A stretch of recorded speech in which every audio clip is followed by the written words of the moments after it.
सभापति महोदय, मैं आपका बहुत धन्यवाद देना चाहता हूं कि आपने मुझे भारत के राष्ट्रपति जी के भाषण पर बोलने का मौका दिया है। मुझसे पहले इस देश के बहुत ही सीनियर नेता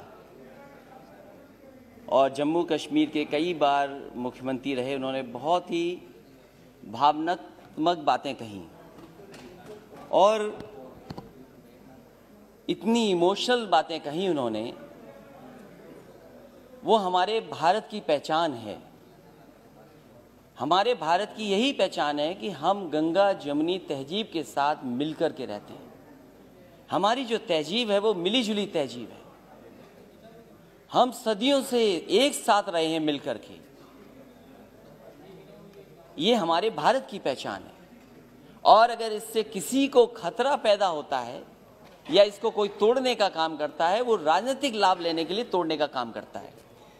सभापति महोदय, जब मैं खड़ा होता हूं तो कोई न कोई शेर जरूर पढ़ता है, 2 लाइनें जरूर पढ़ता है। पिछली बार भी जब मैं खड़ा हुआ तब भी 2 लाइनें किसी ने पढ़ी, सामान्य सदस्य ने। सभापति महोदय, आज भी मैं खड़ा हो रहा था, उससे पहले 2 लाइनें बोली गईं। मैं उन 2 लाइनों के आगे अपनी 2 लाइनें जोड़ देता हूं और वही देश की राजनीति है। वही रास्ता जो आज सत्ता में लोग हैं उन्होंने अपनाया हुआ है। मैं उनके साथ अपनी 2 लाइनें जोड़ता हूं कि जब तक पिछला कर्तव्य लोग समझ पाए, जब तक पिछला कर्तव्य लोग समझ पाए, एक तमाशा और खड़ा कर देता हूं।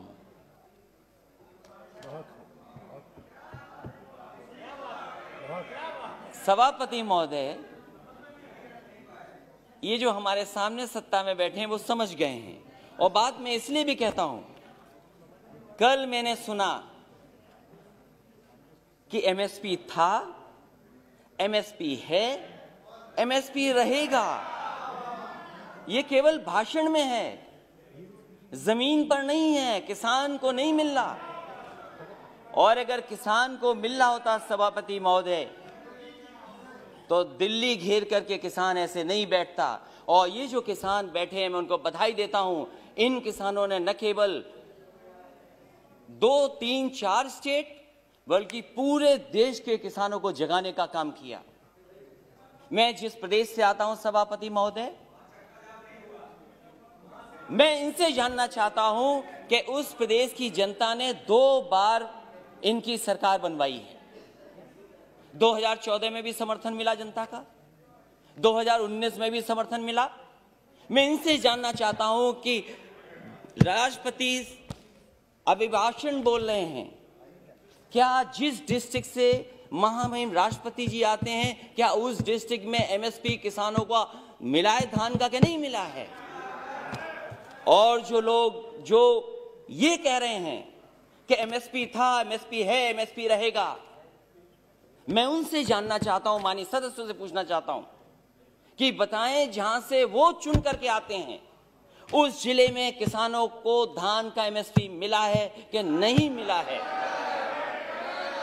इनके बोलने से मिल गया, लेकिन मुझे खुशी है सभापति महोदय, ये जो बोल रहे हैं, ये जो बोल रहे हैं, ये देश सुन रहा है, किसान देख रहा है। जहां के राष्ट्रपति महोदय हैं उसके बगल का क्षेत्र हमारा है। न एमएसपी धान का मिला, न एमएसपी मक्के का मिला। और मैं तो कहता हूं माननीय सदस्यों से, आप तो सपना ये देख रहे हो, न जाने कितने साल सरकार में रहोगे, कितना बड़ा सपना देख रहे हो आप। और क्या आप जिनके नेतृत्व में चुनाव लड़ रहे हैं उनको सत्य नहीं बताना चाहते? आप अपने क्षेत्र में जाओ, क्या आपको एमएसपी दिला पाए हो किसी किसान को? तो बताओ हमें आप। और जहां तक केवल राष्ट्रपति महोदय, प्रधानमंत्री, वही नहीं, देश के डिफेंस मिनिस्टर भी वहीं से आते हैं। बताओ क्या मिला एमएसपी धान का? उसके बाद केवल यही नहीं है, न जाने कितने गवर्नर उत्तर प्रदेश से बनकर के दूसरे प्रदेश में बैठे हैं। क्या वो गवर्नर साहब अपने गांव में जाकर के नहीं पूछते, जिले में नहीं जानकारी करते?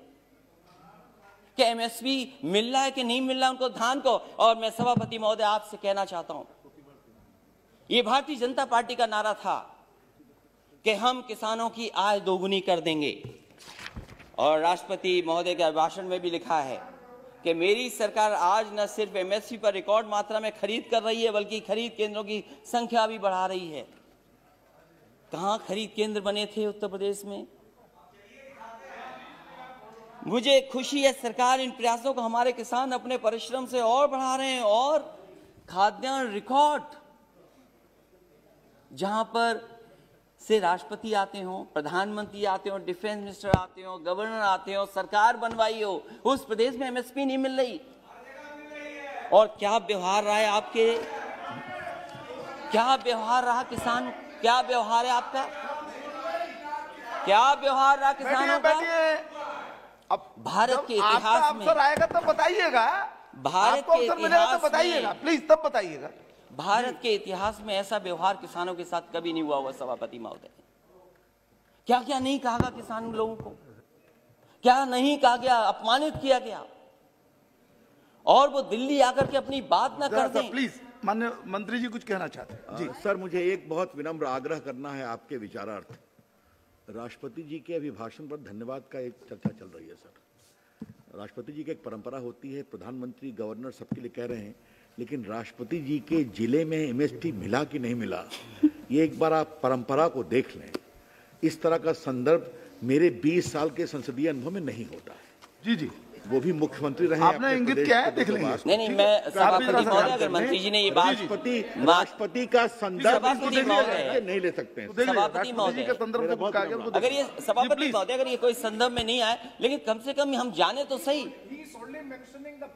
ओके ओके, देख लेंगे, ओके ओके, देख लेंगे लिखा है। Please continue sir. राष्ट्रपति that's all I have to say. स्वागत है, प्लीज उनके बगल की स्वागत है, बैठ जाइए। वो मुख्यमंत्री रहे हैं, वो भी जानते हैं, मुख्यमंत्री रहे उत्तर प्रदेश के जी। ऐसा व्यवहार किसानों के साथ कभी नहीं हुआ, और कितना अपमानित किया गया उनको, क्या क्या कह करके नहीं बुलाया गया उनको।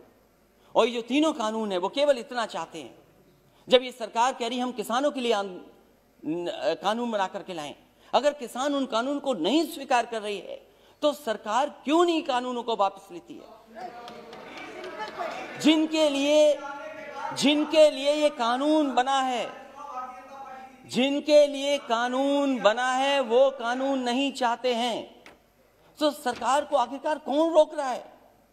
और क्या ये आरोप ठीक नहीं है कि कॉर्पोरेट घराने को लिए आपने कारपेट बिछा करके इन कानूनों को लाने का काम किया? आपने,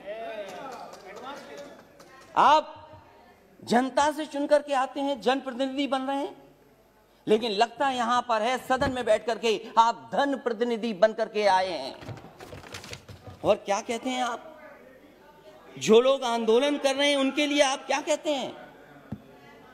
जो आंदोलन, ये देश आजाद हुआ आंदोलन से, न जाने कितने अधिकार मिले आंदोलन से। वोट डालने का महिलाओं का अधिकार आंदोलन से मिला, न जाने कितने आंदोलनों से नेता निकले बन करके। राष्ट्रपिता महात्मा गांधी देश के बने क्योंकि आंदोलन लड़े, आंदोलन में खड़े हुए, न केवल अफ्रीका, दुनिया, बल्कि भारत जैसे देश को आजादी दिलाई उन्होंने। उस आंदोलन के बारे में क्या कहा जा रहा है कि आंदोलन जीवी हैं। मैं उनको क्या कहूं, मैं उन लोगों को क्या कहूं जो लगातार चंदा लेने निकल जाते हैं? क्या वो चंदा जीवी संगठन के लोग नहीं हैं?